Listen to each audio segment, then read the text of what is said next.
అందరికీ నమస్కారం. రామాయణం మనం రెండో ఎపిసోడ్ చెప్పుకుంటున్నాం.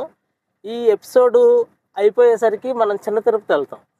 అంటే మా ఇంటి దగ్గర నుంచి చాలా దగ్గర, ఒక 36 కిలోమీటర్లు అంతే. ఈ ఎపిసోడ్ నేను చెప్పడం పూర్తి అయ్యాక తిరుమల చూపిస్తాను.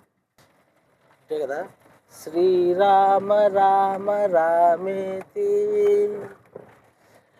రమే రామే మనోరమే సహస్రనామ తత్తుల్యం రామనామ వరాననే. అయోధ్య నగరానికి మహారాజు దశరథ మహారాజు. దశరథ మహారాజు పాలనలో అయోధ్య నగరం అంతా చాలా సుభిక్షంగా ఉంటుంది. రాజ్య ప్రజలందరికీ ఏ లోటు లేదు.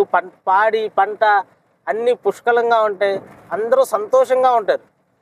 కానీ మహారాజుకు మాత్రం ఒకటే లోపం కాదు, లోటు.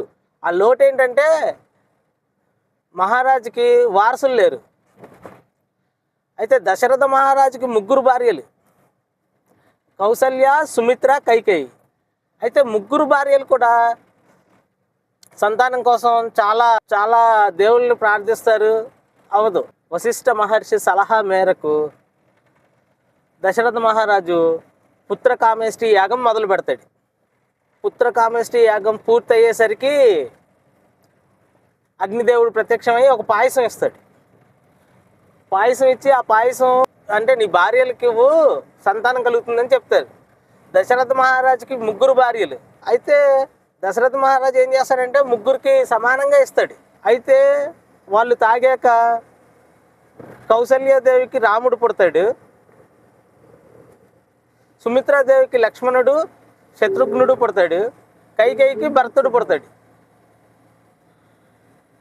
అయితే ఈ శుభవార్త రాజ్య అందరికీ తెలుస్తుంది. ఇక రాజ్యం అంతా పండగ చేసుకుంటుంటారు. దేవతలు కూడా ఆకాశం నుండి పూలవర్షం కురిపిస్తాడు. ఆకాశంలోంచి పూలవర్షం ఎందుకు కురిపిస్తారంటే దేవతలు శ్రీ మహావిష్ణువు రామునిగా అవతరిస్తున్నాడు, అంటే రాముడిగా జన్మించాడు. రాముడు అంటే ఎవరు? ధర్మం తప్పనివాడు, అసత్యం ఆడనివాడు, అందరికీ ఆదర్శప్రాయుడు. అలా ఆదర్శంగా అందరికీ నిలబడాలి అన్న ఉద్దేశంతో, అంటే మనుషులు తప్పు చేయకుండా ఎలా జీవించాలి అని ఆదర్శం చూపించడం కోసం శ్రీ మహావిష్ణువు శ్రీరామచంద్రుని అవతారంలో జన్మించాడు అనమాట. అందుకనే దేవతల పైనుంచి పుష్పవర్షం కురిపిస్తారు.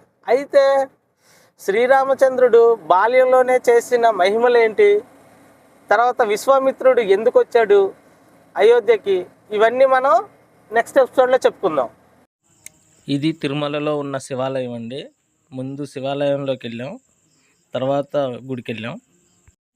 లోపలికి ఫోన్ నాట్ అలౌడ్. వెంకటేశ్వర స్వామి ఆలయం పైనుంచి చూస్తే ఇలా ఉంటుందండి. కొండపై నుండి మీకు వెంకటేశ్వర స్వామిని చూపించడానికి కుదరదు, ఫోన్ నాట్ అలౌడ్ కాబట్టి. అందుకే చూపించలేకపోయాను. Thank you. మా వీడియోని లైక్ చేయండి, షేర్ చేయండి, సబ్స్క్రైబ్ చేయండి. Thank you.